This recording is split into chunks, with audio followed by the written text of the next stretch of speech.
හරි.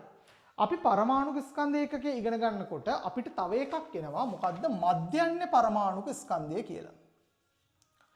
මධ්‍යන්‍ය පරමාණුක ස්කන්ධය කියලා. මධ්‍යන්‍ය කියලා කියන්නේ මොකද්ද? මොකක් හරි එකක මැදක්. එහෙනම් අපි මැදක් ගන්නෙ මොකක් හරි එකක මැදාගයක් ගන්නෙ මොකද්ද හේතුව? හේතුව තමයි සමස්ථානික අපි ස්කන්ධ බේද දර්ශකමානෙන් ඉගෙන ගත්තනේ සමස්ථානික වගේක් තියෙනවා කියලා. මෙන්න මේ සමස්ථානිකවල ඔක්කොම එකතු කරපුවාම අපිට ගන්න පුළුවන් ස්කන්ධය කොච්චරද කියන එක. හරි. මධ්‍යන්‍ය පරමාණුක ස්කන්ධය සාමාන්‍යයෙන් අපි ලියන්නේ මේක දානවා සියල්ලගේම එකතුව සමස්ථානිකයේ ස්කන්ධය. සමස්ථානික ස්කන්ධය. ඒ කියන්නේ ඔක්කොගෙම එකතුව. හොඳේ. සමස්ථානික ස්කන්ධ ඔක්කොගෙම එකතුව වැඩි කරන්න ඕනේ භාගික සමස්ථානික සුලභතාවයෙන්. සුලභතාවයෙන්. හරි. භාගික සමස්ථානික සුලභතාවයෙන්. හරි. මොකද්ද කියන්නේ? මේකේ මෙන්න මෙහෙම දෙයක් තමයි. ඕක තමයි සූත්‍රය. අපි හොයන විදිහ ඕක. හැබැයි මේක තේරුම් ගත්තොත් එහෙම සමස්ථානික වලින් ගොඩක් සමස්ථානික එකතු වෙලා හදපු මූලද්‍රව්‍ය පරමාණු විවිධ ස්කන්ධ පවතිනවා. අපි ක්ලෝරින් ලියනකොට ලිව්වා සමහර එකේ ස්කන්ධය 35යි කලින් එකේ 37යි විදිහට 35යි 37යි අපි වර්ණාවලිය ඉගෙන ගන්නකොට එතන ලිව්වා. එතකොට ස්කන්ධ දෙකක් තියෙනවා. ඒක හන්දා සමස්ථානික වල තියෙන මූලද්‍රව්‍ය පරමාණු වල විවිධ ස්කන්ධ පවතින හින්දා ඒකට මධ්‍යන්‍ය පරමාණුක ස්කන්ධයක් ගැන විද්‍යාඥයෝ හොයන්න ගත්තා. මොකද්ද මේ හරියටම ගන්න කියලා 35ද 37ද කියලා. හරි. ඒ අනුව සමස්ථානික කීපයකින් සමන්විත මූලද්‍රව්‍ය පරමාණුවක් එක් සමස්ථානිකයේ ස්කන්ධය ඒකකයේ භාගික සුලභතාවයෙන් ගුණ කරලා එකතුව ලබා ගත්තාම අපිට එනවා මධ්‍යන්‍ය පරමාණුක ස්කන්ධය. එකතුව ලබා ගන්න මොකේද? සමස්ථානික වල ස්කන්ධයේ වැඩි කිරීම භාගික සුලභතාවයේ සමස්ථානිකයේ ස්කන්ධයේ වැඩි කිරීම භාගික සුලභතාවල ඔක්කොගෙම එකතුව. එහෙම නැත්නම් මේ එකතුව මොකක් හරි ගත්තත් කමන්නේ. හරි. ඔහොම තමයි අපි හොයාගන්නේ මොකද්ද? සමස්ථානිකවල මධ්‍යන්‍ය පරමාණුක ස්කන්ධය. හරි. මධ්‍යන්‍ය සාපේක්ෂ පරමාණුක ස්කන්ධය කියලා කියනකොට දැන් මේකෙන් තමයි අපි මධ්‍යන්‍ය පරමාණුක ස්කන්ධය හොයාගන්නේ. අපිට තව එකක් එනවා සාපේක්ෂ පරමාණුක ස්කන්ධය. සාපේක්ෂ පරමාණුක ස්කන්ධය නම් කොහොමද බලන්න ඕනේ?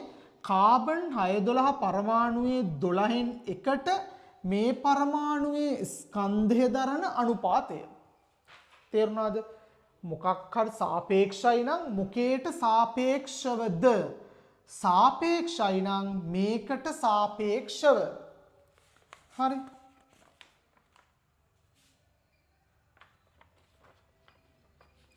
සාපේක්ෂයි නම් මේකට සාපේක්ෂව.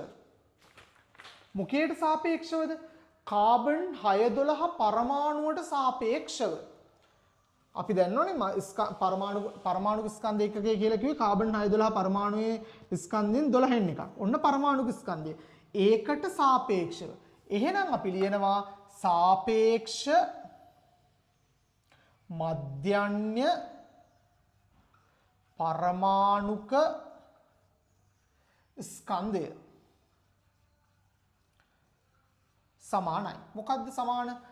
අපිට දන්නවා මධ්‍යන්‍ය පරමාණුක ස්කන්ධය බෙදන්න ඕනේ මධ්‍යන්‍ය පරමාණුක ස්කන්ධය බෙදන්න ඕනේ කාබන් 612 පරමාණුවේ ස්කන්ධයෙන් වැඩි කිරීම එක බෙදීම 12. 12න් එකයි. ඕකට සාපේක්ෂව තමයි බලන්නේ. මෙන්න මේකට සාපේක්ෂව බලන එකට කියනවා සාපේක්ෂ මධ්‍යන්‍ය පරමාණුක ස්කන්ධය කියලා. එතකොට අපි සාපේක්ෂ අණුක ස්කන්ධය කියලා කියන්නේ මොකද්ද? අණුක ස්කන්ධයේ බෙදන්න ඕනේ කාබන් 612 පරමාණුවේ ස්කන්ධය වැඩි කිරීම 12න් එකයි. සාපේක්ෂ පරමාණුක ස්කන්ධය කිව්වොත් එහෙම මොකක් හරි පරමාණුවක ස්කන්ධය බෙදන්න ඕනේ කාබන් 612 පරමාණුවේ ස්කන්ධය වැඩි කිරීම 12න් 1. සාපේක්ෂ මොකක්ද අපිට කියන්නේ අණුක ස්කන්ධය කිව්වා මධ්‍යයන්ට පරමාණුක ස්කන්ධය දැන් දන්නවා පරමාණුක ස්කන්ධය කිව්වා ඔය වගේ මොකක් හරි සාපේක්ෂ මොකක් හරි සංයෝග ස්කන්ධය කියලා කිව්ව සංයෝගීය සාපේක්ෂ අණුක ස්කන්ධය කියලා කිව්වොත් මොකද කරන්නේ සංයෝගී ස්කන්ධය බෙදන්න ඕනේ කාබන් 6 එහෙම බෙදෙන්නේ නැහැ හොඳයි කාබන් 612 පරමාණුක ස්කන්ධය සාපේක්ෂ පොළොස් ස්කන්ධය කිව්වොත් එහෙම පොළොස් වල ස්කන්ධය බෙදන්න ඕනේ කාබන් 612 පරමාණුවේ සමස්ථානික ස්කන්ධය වැඩි කිරීම 12න් එකයි නෙල්ලි වල ස්කන්ධය කිව්වොත් එහෙම නෙල්ලි ස්කන්ධය බෙදන්න ඕනේ නෙල්ලි පරමාණු මොකක් හරි ස්කන්ධය බෙදන්න ඕනේ 612 පරමාණුවේ සමස්ථානික ස්කන්ධය වැඩි කිරීම 12න් එකයි මෙන්න මේකට කියනවා සාපේක්ෂ මධ්‍යන්‍ය පරමාණුක ස්කන්ධය කියලා මොකේක හරි ස්කන්ධයක් බෙදුවොත් එහෙම කාබන් 612 පරමාණුවේ ස්කන්ධයෙන් අපි ඒකට කියනවා සාපේක්ෂ පරමාණුක සාපේක්ෂ අණුක සාපේක්ෂ මධ්‍ය පරමාණුක ස්කන්ධය කියලා. හරි. වැදගත්ම කරුණක් වෙනවා කාබන් 612 සමස්ථානිකයේ හැරුණුකොට වෙනත් කිසිදු සමස්ථානිකයක ඒවායේ ස්කන්ධ ක්‍රමාංකය සාපේක්ෂ පරමාණු ස්කන්ධ වලට හරියටම සමාන වෙන්නේ නැහැ. මොකද කියන්නේ කාබන් 612 සමස්ථානිකයේ හැරුණුකොට වෙනත් කිසිදු සමස්ථානිකයක ඒවායේ ස්කන්ධ ක්‍රමාංක සාපේක්ෂ පරමාණු ස්කන්ධ වලට හරියටම සමාන වෙන්නේ නැහැ. ඕක සාමාන්‍යයෙන් අපිට මේක කියද්දි තේරෙන්න ඕනේ. එහෙම නැත්නම් තරුවක් දාලා හරි ලියා ගන්න C612 සමස්ථානිකයේ හැර වෙනත් කිසිදු සමස්ථානිකයක ඒවායේ ස්කන්ධ ක්‍රමාංක සාපේක්ෂ පරමාණුක ස්කන්ධ වලට හරියටම සමාන නොවේ. ඕක තමයි අපි අන්තිමට සාපේක්ෂ පරමාණුක ස්කන්ධය සහ සාපේක්ෂ අණුක ස්කන්ධය ගැන කිව්වහම කියන්න තියෙන්නේ. අපි බලමු ගාණක් හදන්න. මේකේ දාලා ගාණක් හදන්න. කොහොමද ගාණක් හදන්නේ? ගාණකට ගන්නෙ කොහොමද? බලන්න ටියුට් එකේ ගාණක් තියෙනවා. ටියුට් එකේ ගාණක් තියෙනවා. මම මේක ටිකක් ලියන්නම් මේකේ. ටියුට් එක නැති ළමයින්ට. හරි. කාබන් 612 මූලද්‍රව්‍ය හා C613 කියන සමස්ථානිකවල භාගික ස්ථායි සුලභතාවය යන සමන්විත මෙම එක් සමස්ථානිකයේ භාගික සමස්ථානික සුලභතාවය කීයද 1.07යි 100ට කියලා කියනවා. පළවෙනි ප්‍රශ්න විදිහට අහනවා මේකේ කාබන් වල මධ්‍ය පරමාණුක ස්කන්ධය. දෙවෙනි එක විදිහට අහනවා කාබන් වල මධ්‍ය පරමාණුක ස්කන්ධය සහ කාබන් වල මධ්‍යන්‍ය සාපේක්ෂ පරමාණුක ස්කන්ධය කොච්චරද කියලා. හරි. සුලභතාවය 1.07යි. ඒ කියන්නේ කීයද? 1.07යි 100ට. හරි. 100ට 1.07යි නම් 100න් අඩු කරා 1.07ක්. කීයද එන්නේ? 0.0යි. මෙහාට ගියා මෙතෙන්ට එනවා 93යි මෙතෙන්ට එනවා 98යි. හරිනේ. එතකොට සුලභතාවයේ එන්නේ කොච්චරද? මේ සුලභතාවය මේක සමාන වෙනවා කොච්චරකටද? 98.93කට. හරි. 100න් අඩු කරන්න ඕනේ 1.07ක්. එතකොට තමයි සුලභතාවය කියන එක එන්නේ 98.7යි. හරි.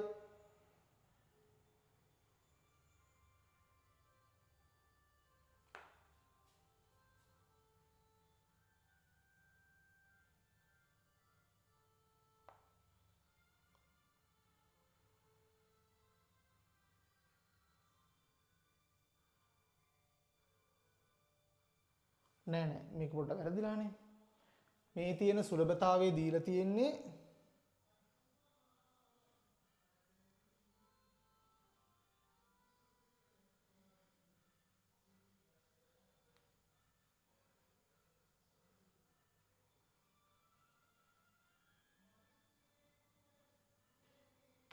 සුලභතාවයේ දීලා තියෙන්නේ කාබන් 613 හොඳේ.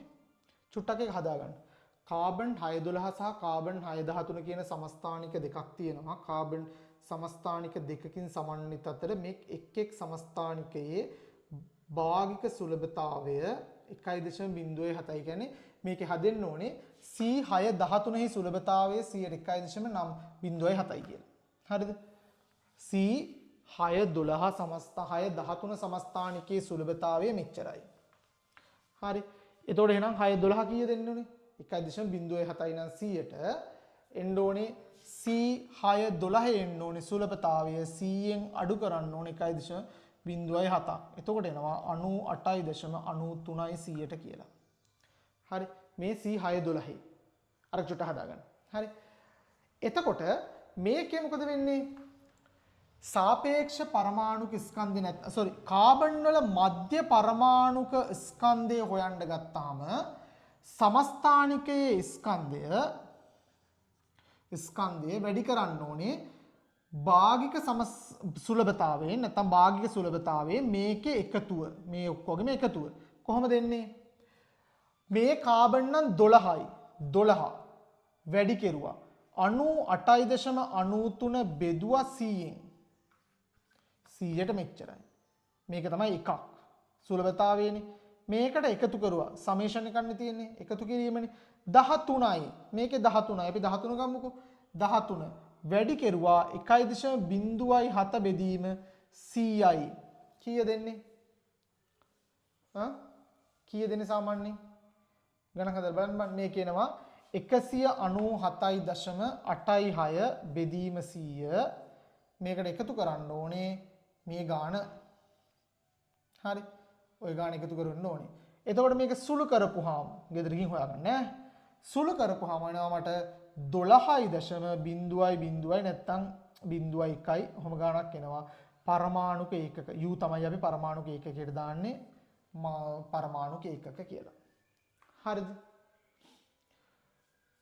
ඔන්න කාබන් වල මධ්‍ය පරමාණුක ස්කන්ධය අපි හොයනවා මෙහෙම. ඊගාවට කාබන් වල මධ්‍යන්‍ය සාපේක්ෂ පරමාණුක ස්කන්ධය. හරි. කොහොමද එන්නේ? සාපේක්ෂ පරමාණුක ස්කන්ධය නම් මධ්‍යන්‍ය පරමාණුක ස්කන්ධය සාපේක්ෂ මධ්‍යන්‍ය පරමාණුක ස්කන්ධය නම් කොහොමද හොයන්නේ? කාබන් වල මධ්‍ය පරමාණු ස්කන්ධය බෙදන්න ඕනේ C612 පරමාණුවේ ස්කන්ධය වැඩි කිරීම 12න් 1. ඕකනේ සූත්‍රේ. හරි බලමු. පරමාණු ස්කන්ධය කීයද? 12.001 ගම්මුකෝ කමන්නේ හා. ඊගාවට බෙදන්න ඕනේ කාබන් 612 පරමාණු ස්කන්ධය. මේක 1යි U නේ. දැන් U නේ ඇවිල්ලා තියෙන්නේ. පරමාණු මේක 1යි නේතකොට එන්නේ. සාපේක්ෂ පරමාණු ස්කන්ධය මේකේද කාබන් 612 සාපේක්ෂ පරමාණු ස්කන්ධය මේක බෙදුවම එන්නේ 1යි. හරි. උත්තරේ එන්නේ 12.001යි කියලා එනවා. මේකට ඒකක කැපිලා යනවා ඒකක නෑ.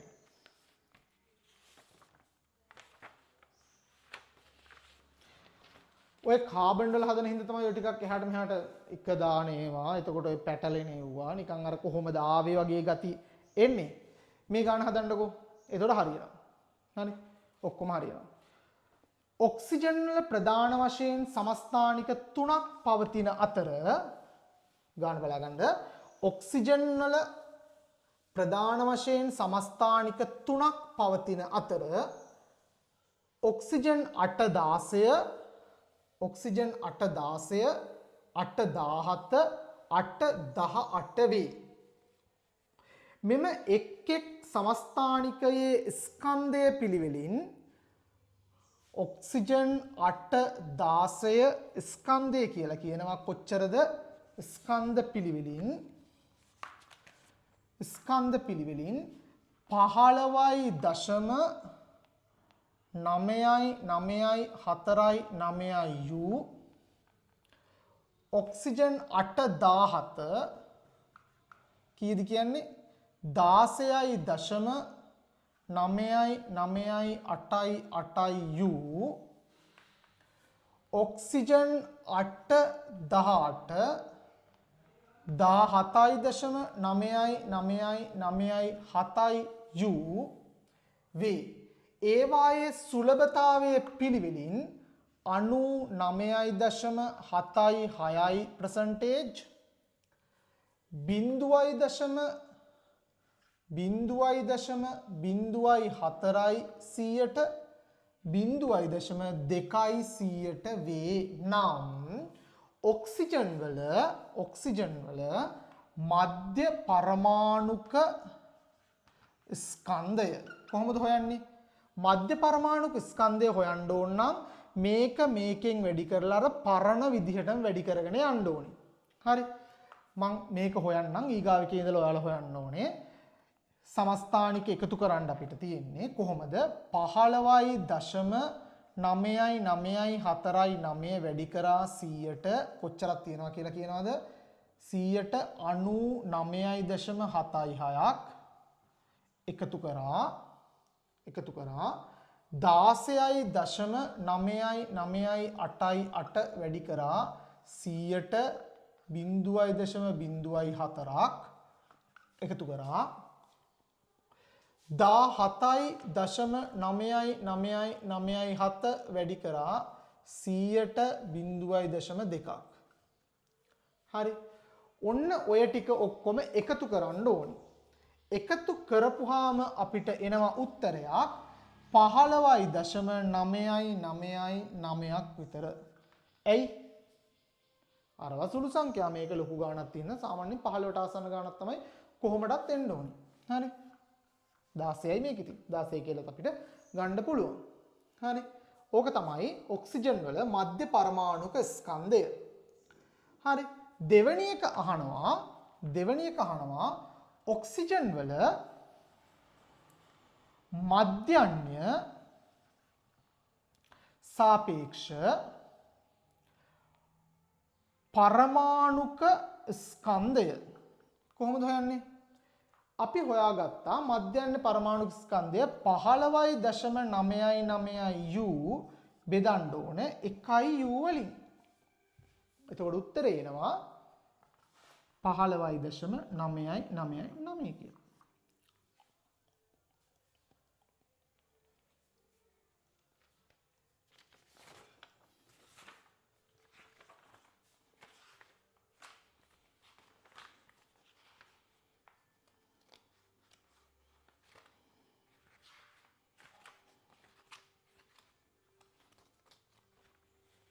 හරි. ඊගාව ගන්න තනියම හදන්න. හොඳේ. ක්ලෝරීන් වල කොහොමද එන්නේ? ක්ලෝරීන් වල මධ්‍යන්‍ය පරමාණුක ස්කන්ධය නිර්ණය කිරීමට ක්ලෝරීන් 35 සමස්ථානිකයේ සුලභතාවයේ x කියලා අරගෙන එහෙමනම් මේක යහන්නේ මේ අපිට දීලා තියෙනවා මෙන්න විස්තරයක්. ටියුට් එකේ බලන්න ගාන. හරි. එතකොට අපිට දීලා තියෙන්නේ මොකද්ද? ක්ලෝරීන් වල මධ්‍යන්‍ය පරමාණුක ස්කන්ධය නිර්ණය කරන්න ඕනලු. මේකේ ක්ලෝරීන් වල මධ්‍යන්‍ය පරමාණුක ස්කන්ධය නිර්ණය කරන්න මෙයා දීලා තියෙනවා 100 ක්ලෝරීන් 35යි. මේකේ සුලභතාවය x කියලා. හරි. එහෙමනම් ක්ලෝරීන් 37 සුලභතාවය එන්නේ 100 x කියලා. හරි. ක්ලෝරීන් වල 35 සුලභතාවයේ x නම් 37 සුලභතාවයේ එන්නේ 100 x කියලා. හරි. අපිට දැන් 35යි 37යි නේ දීලා තියෙන්නේ. මධ්‍යන්‍ය පරමාණුක ස්කන්ධය අපිට දීලා තියෙනවා 35.5යි කියලා. මධ්‍යන්‍ය පරමාණුක ස්කන්ධය අපිට දීලා තියෙනවා කොච්චරක්ද?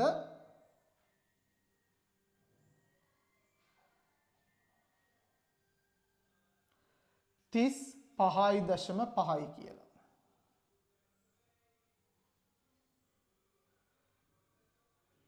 හරි.